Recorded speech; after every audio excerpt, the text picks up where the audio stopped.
What is going on, everybody? T-Gang back here with another video. And before I get straight into this video, make sure you guys do like and subscribe. As you can tell by the title, today we are going to be doing a preview on the Washington football team versus the San Francisco 49ers. Kickoff is on Sunday at 4:25 p.m. And I'm sorry if I look like ugly and stuff. I've just been really tired today. I trained for like 2 hours of basketball yesterday.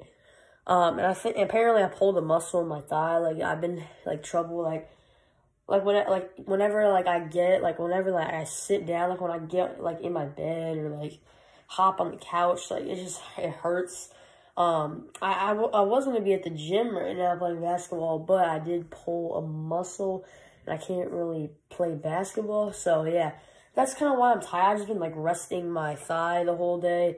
I've been doing school all day, and then after I get out of school like 2, then I've just been like resting ever since. That's why my hair's all messed up. And that's just why I'm like kind of sleepy. But yeah, we're just gonna get straight into this video. And yeah, and by the way, guys, I'm in like a different location. I'm still in my room, but I would normally, my chair would be like right there. But I currently do not have a desk in my room right now, so I'm just setting it up. Like I have like a cubby, like where I have like all my books, like a bookshelf, my bad. And I'm just like setting it up right there. Because I don't have a desk, but I will be getting a desk, so my location will be back in there in probably a few days. But yeah, because we had to move the desk downstairs. I don't know why. But yeah, let's get straight into this video. So as we know, the Washington football team knocked off the Pittsburgh Steelers by a score of 23-17 on Monday afternoon football, I guess you'll call it. But yeah, I mean, it was a huge win. We needed it. If you don't win that game, you're sitting at 4-8. The Giants are sitting at 5-7. You are now technically 2 games out because, you would think like, oh, wait, aren't you only 1 game out? No, because they have the tiebreaker against us. So right now we're not even first place, but, we're in a much better spot. Like we're both 5-7. So now we're only like a half game out. Like all it takes is either the Giants to lose or us to win, for us to be in first place. But like if we had lost the game, now we're 4-8 and the Giants are 5-7, and we're 2 games out of the division with only 4 games left. I mean, that's a huge game. I think the Cowboys game was the biggest game of the year because I feel like that game is going to, like, determine if you go to the playoffs or not. Because you obviously know, since the Cowboys lost to us, they lost all their momentum. They just lost to the Ravens. If we lose to the Cowboys on Thanksgiving, I don't think we get a lot of momentum going into the Steelers game. And then we're probably sitting at 3-9 right now. So I think that game really determined, where you go from there. So that's why I think it's the biggest game. But I think the Steelers game was the second biggest. I mean, it was a huge game. You lose that game, you're 4-8, and you're not looking very good. Your season is pretty much on the line, but now we are in a much better spot. Us and the Giants are both 5-7. The Giants play the Cardinals, I think, at 1. So I'm going to be watching that game, and then right after that game, I'm going to be watching the Washington-San Francisco game. So it's perfect timing. I can watch the Giants game first, and then I can watch the Washington game. So yeah, it's going to be perfect. But yeah, we're hoping for Kyler Murray and the Cardinals to pull through and beat the Giants. But yeah, I'm hoping the Cardinals can win that game. I mean, the Cardinals are not much better than the Giants. The Cardinals are 6-6. Giants are 5-7. So yeah, but with that, we're gonna get straight into the Washington Niners game. We're gonna talk about this game a little bit. And yeah, we right there for the first few minutes, we were just talking about the NFC East, but now we're gonna talk about the game on Sunday. So I'm pretty sure the 49ers, they don't have Kittle for this game. I think they're trying to get Jimmy G back. I doubt he's gonna play, so I think that the Niners are gonna still roll with Nick Mullins, because I think Jimmy G's just not gonna be ready to go by Sunday. So Nick Mullins is probably gonna be their quarterback. And the Niners have a lot of injuries. They got Nick Bosa out. They got George Kittle out.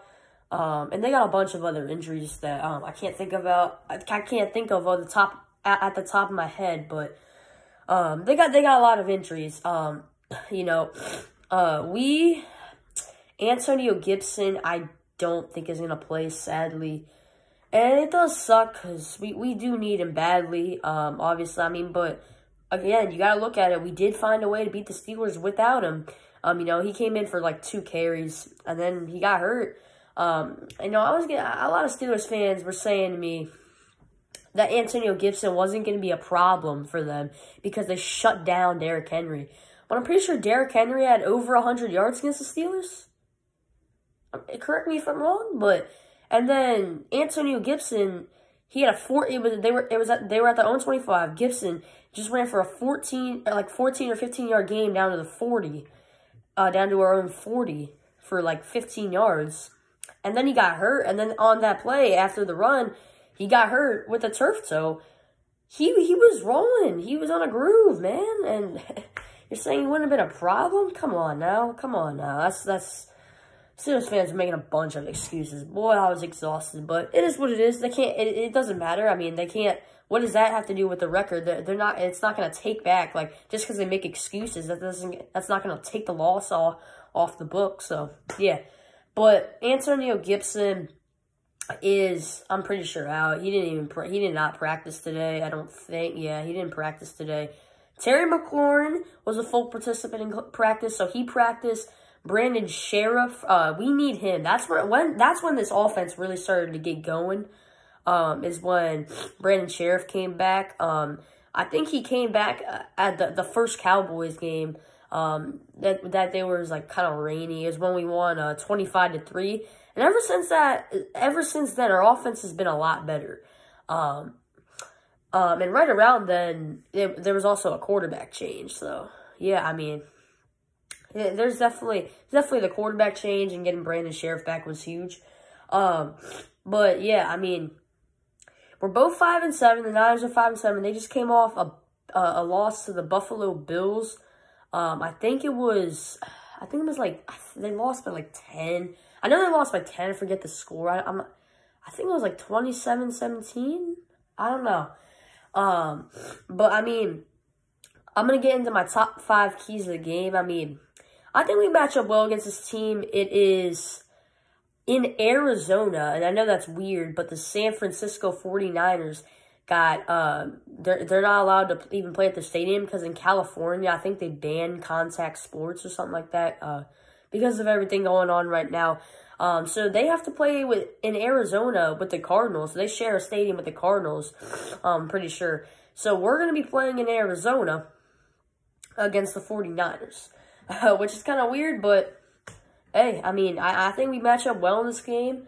I think we have a better defense. I think our offense, I don't know. I mean, the Niners have not been bad offensively, but I feel like we just match up a little better in this game than the Niners do. So, yeah, but we're going to get into my top 5 keys to victory for the Washington football team. Number 5, we just gotta play, number 5, we just gotta keep kind of playing, we just gotta keep playing really good defense. We gotta keep doing what we're doing on the, defensive side of the ball. Our D-line has gotta keep getting pressure. Our secondary's gotta keep doing their thing. And I know that's not really a specific key, but I feel like that's how we're gonna win. It's just, we got to keep playing. We got to keep playing consistently. Our defense has just got to keep playing consistently. Because I'm telling you, if this defense is only giving up maybe 20 points or under, then that'll give us it'll make our chances to win a lot higher. So our offense does not have to be perfect by any means. We rely on this defense a lot. Like we did in the Steelers game. I mean, When we kept going 3 and out, or we couldn't really get anything going, I was still hopeful because I knew that our defense was gonna come up and make plays. I knew that they were gonna get stops for us. I knew that they were gonna give the offense as many opportunities as they could. So that's why, and I think that's a big part because I feel like if you only have a good offense but you have a terrible defense, kind of like the Cowboys, if your offense is not rolling, then you can't rely on anything else. For us, and you could also say, if our defense isn't playing good, then what can we rely on? Our offense has also gotten a lot better, too. can't deny that. The Cowboys defense hasn't gotten any better, so that's two different stories here. Number 4 key is we gotta control the time of possession. This is gonna be huge in this game because these teams are pretty evenly matched. You know, we're both 5 and 7. You know, the Niners beat the Rams, I believe, like 2 weeks ago, something like that. So the Niners are not a bad football team. They're not trash. They're good. They're not good, but they're not bad. I mean, kind of like us. You know, we're not necessarily good, but you know, we're on the verge, kind of like the Niners, I'd say. But yeah, I mean, we just gotta control the time of possession. We gotta be able to run the ball effectively. That's gonna be hard. It's gonna be a lot harder to control the time of possession against the Niners because obviously we don't have Gibson, and to control the time of possession, you know, you want to rely to just keep running the ball up their throats. That's going to be hard to do with Peyton Barber. Peyton Barber's he's not bad. I'm just saying he's not a good number 1 option. He can be a solid, he can be a really good 2-3 option for this offense, but number 1 option, I don't see anything with him. Number 3 key is we got to get pressure once again. We got to get pressure on Nick Mullins. There's no other way to say it. You got to be able to just get pressure on the quarterback, kind of like we did against the Steelers. Look, we don't have to necessarily get a whole lot of sacks. We don't have to get sacks. We just got to get pressure because we just want to make the quarterback feel pressure and make him feel like anxious, make him feel like nervous, and then that can force him into making bad decisions. We got a lot of pressure on Big Ben, you know, and we were slightly there. I mean, Chase Young, there was 2 times where he could have, I'm sorry, guys, I have like a mini cold. He could have threw Roethlisberger to the ground. You know, he had his jersey, and he could have just went boom, but he just couldn't get a handle on him. So there's 2 times where Chase Young could have had 2 huge sacks, but it's okay. I mean, Chase Young gets so much pressure, you know, on the quarterbacks. I was just watching him getting pressure during the game. He was just blazing through the O-line, and it's not his fault. It's just Roethlisberger gets rid of the ball easily. I mean, he gets rid of the ball quick. It's not his fault. I mean, it's hard when you have a quarterback getting rid of the ball that quick, and the Steelers' O-line is pretty good, so, I mean, it wasn't easy for Chase Young. Number 2 key is we got to win the turnover battle. I'm going to say it again. You got to win the turnover battle against you know, in an evenly matched game. You got to win the turnover battle because, you know, you guys are like pretty much, you know, the same amount of skill level. It's an even matched game, kind of like what we saw in the Giants game. We turned the ball over 5 times in that game. They didn't turn the ball over at all, and they only won by 3 points, but turnovers cost you, you know? So, you know, if we turn the ball over 5 times like we did against the Giants, but I'm not worried about that because we fixed all that stuff. We're not as sloppy as we were, you know, like in week 8 or something like that. Yeah, we're not nearly as sloppy. We don't turn the ball over a whole lot now. So that makes me feel a lot better. My number 1 key is Alex Smith has just got to play clean football. Yeah, look, I know it's got to be for the team, but I feel like it also, look, Alex Smith just got to play clean football like he did against Pittsburgh. Look, when Alex Smith just plays clean football, throws no picks, doesn't make any really bad decisions, we win football games. That is what Alex Smith is so good at doing. He doesn't really make bad decisions. He doesn't try to force things. I think that's what you gotta like about not having a superstar QB, because are you seeing what's happening with Carson Wentz? I mean, he feels like he has to make every single play. Alex Smith doesn't feel like he has to do that. He just feels like, you know, he has to, you know, throw a little 5-yard slant, you know, to McLaurin, and McLaurin can do all the work. And Alex Smith just trusts his guys to make plays. So, I mean, that's what you love about Alex Smith. That's what he's so good at doing, is just, he doesn't make bad decisions. And I don't care. I don't need an elite quarterback to win football games. This team does not need an elite quarterback. They don't, not at all. They just need a game manager quarterback that can play clean football, and they have a good running back. And then, you know, when their offense isn't, you know, playing the best, they can rely on the defense. But that's just me. Thank you guys so much for watching. This game's gonna be lit. I think I might, you know, do a video on the Pelicans tomorrow. or something like that. And also the Nationals, I did want to announce this. I'm not going to be making a video, but I'll just announce this. Adam Eaton, unfortunately, has left the Nationals. I love Adam Eaton. I really do. But he now signed with the Chicago White Sox. He went back to the White Sox. He was on the White Sox before. And then he went to, and then he signed with our team like 4 years ago. And now he's back to the White Sox, man. I'm going to miss him. When he won the World Series with us, he was a great player, man. I love Adam Eaton. But thank you guys so much for watching, and I'm out. Peace.